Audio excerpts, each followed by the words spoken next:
Bonjour à tous. Lors de Learning Days, Prad, qui dirige Activateur Formation, a présenté le manifeste de la ludopédagogie qui a été réalisé par 8 expertes et experts, dont je fais partie. Et donc, je suis Jérôme Boquet et je vais vous partager un exemple de l'usage efficace de la ludopédagogie et ou de la gamification pédagogique dans le cadre d'un dispositif. Donc, je vais prendre un dispositif qui a été réalisé pour un client. L'objectif de ce dispositif, c'était de faire monter en compétence des facilitateurs pour animer des ateliers d'évaluation des risques psychosociaux sur le terrain. Donc, il s'agissait bien de créer un dispositif pour former des facilitateurs à l'animation de ce type d'atelier. Cette formation devant être réalisée elle-même par des relais internes de l'entreprise. Alors, ça n'a pas démarré par cette demande que je viens de vous exprimer, ça a démarré par on vous connaît, on sait ce que vous faites, on voudrait une formation avec un jeu, quelque chose de vivant, quelque chose de sympa pour former nos facilitateurs. Et donc, comme on a de l'expérience chez Ecos Concept, on sait que le jeu est une demande initiale, mais ce n'est pas le point de départ. Donc, on a posé des questions et c'est là on a clarifié le besoin qui était de professionnaliser des formateurs internes, de les amener à être à l'aise dans le cadre de sujets qui ne sont pas forcément évidents, et puis de faire en sorte de déployer sur le terrain un outil sur l'ensemble du territoire, sachant que les facilitateurs qui étaient prévus ne sont pas des animateurs professionnels, donc il fallait les faire monter en compétences en plus de leur activité. La réponse qu'on a faite a été faite en 4 dimensions. La première chose, déjà clarifier le contenu, les sujets, les points importants, c'est quoi la posture, qu'est-ce qui est utile, qu'est-ce qu'ils font déjà, hein, qu'on retrouvera dans la conception pédagogique sous le nom de analyse, dans ADI, hein, l'analyse. Le deuxième point, ça a été de construire une pédagogie active. C'est l'apprentissage, hein, c'est la phase conception, hein, la phase conception avant la réalisation. On détermine, on séquence, etc. Ensuite, on a outillé, on a réalisé un kit prêt à l'emploi. Donc ça, c'est la phase développement. Et puis ensuite, la phase implantation-évaluation. On a accompagné le déploiement à travers des pilotes que je vais vous présenter. Premier point déjà, et c'est fondamental, sur le contenu. Souvent, il y a un travail à réaliser pour aider nos clients par rapport au contenu. Et là, c'était très clair. Les futurs facilitateurs sont soit des experts RH, soit des préventeurs, soit des managers. Donc, ce sont des personnes qui sont habituées face à une situation à essayer de trouver une solution. Alors que là, le rôle du facilitateur dans ce type d'atelier, c'est de faire émerger des pistes, des sujets qui vont ensuite être repris localement ou de façon plus large, de façon à apporter des solutions. Donc, on a beaucoup travaillé avec notre client et on a apporté beaucoup d'éléments parce qu'on est des experts sur ce type de sujet, sur c'est quoi le rôle de facilitateur, comment faire et quoi faire.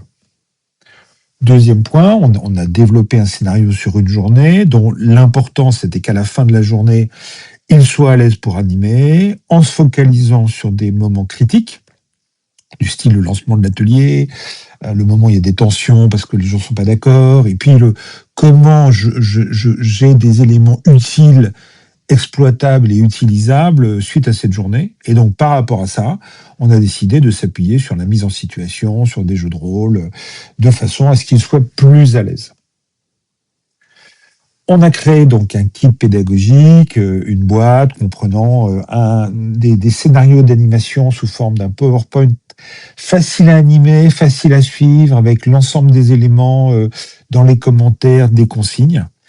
Un livret pour les participants, c'est-à-dire qu'à la fin de la journée de formation, les futurs facilitateurs retrouvent dans un livret l'ensemble des éléments qu'ils ont travaillés pour être à l'aise.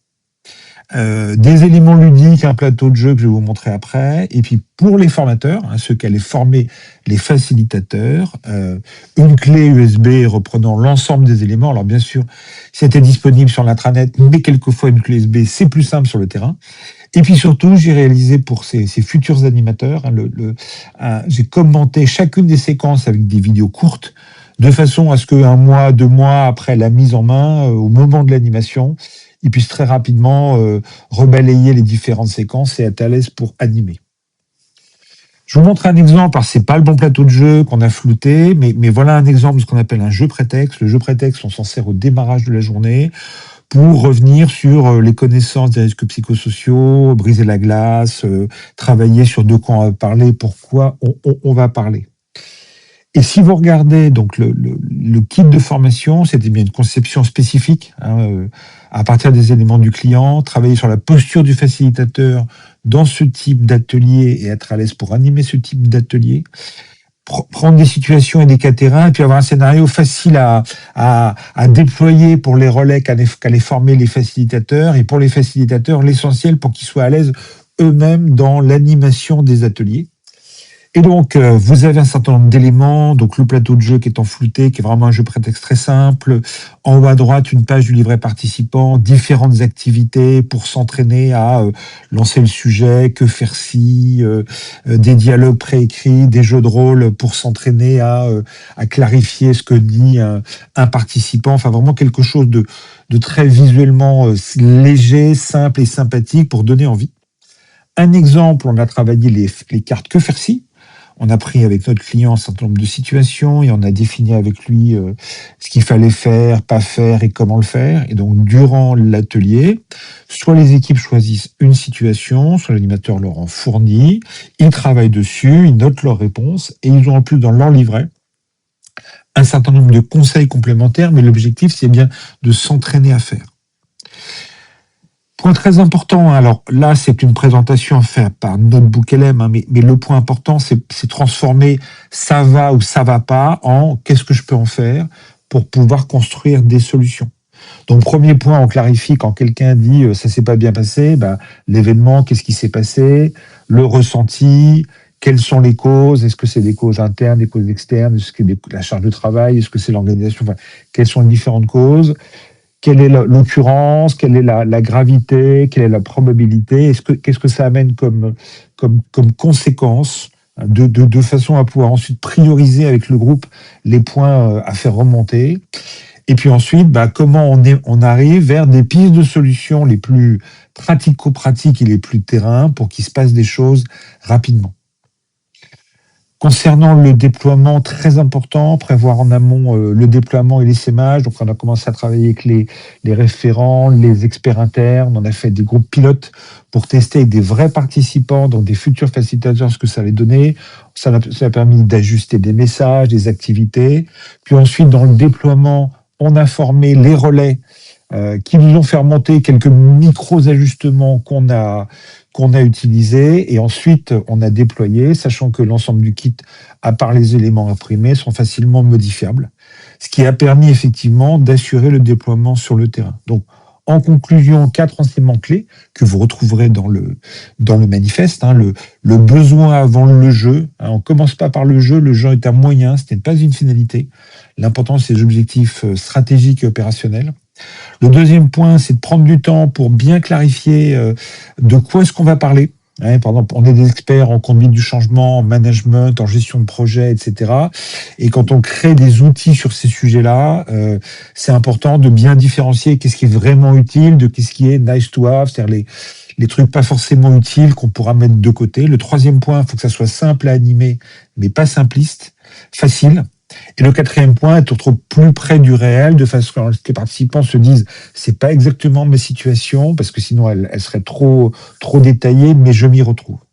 Donc en conclusion, oui, un jeu, il y a même pas mal de jeux, il y a même des petites activités ludiques plus qu'un gros jeu, mais l'important c'était qu'à la fin de la journée, les facilitateurs soient à l'aise, c'était pas qu'ils aient joué. Voilà, donc ça c'est un exemple de dispositif. Vous souhaitez qu'on conçoive pour vous un dispositif qu'on animera pour vous, ou vos relais animeront pour vous, ou vos managers animeront pour vous, contactez-nous, on sait le faire, on est des vrais concepteurs pédagogiques, on anime beaucoup de formations, et ça fait longtemps qu'on utilise la ludopédagogie, on s'en sert donc quand ça renforce l'efficacité de ce que vous attendez. Merci à vous, je suis Jérôme Bequet, dirigeant d'Ecos Concept, et je vous souhaite d'excellentes formations. Au revoir.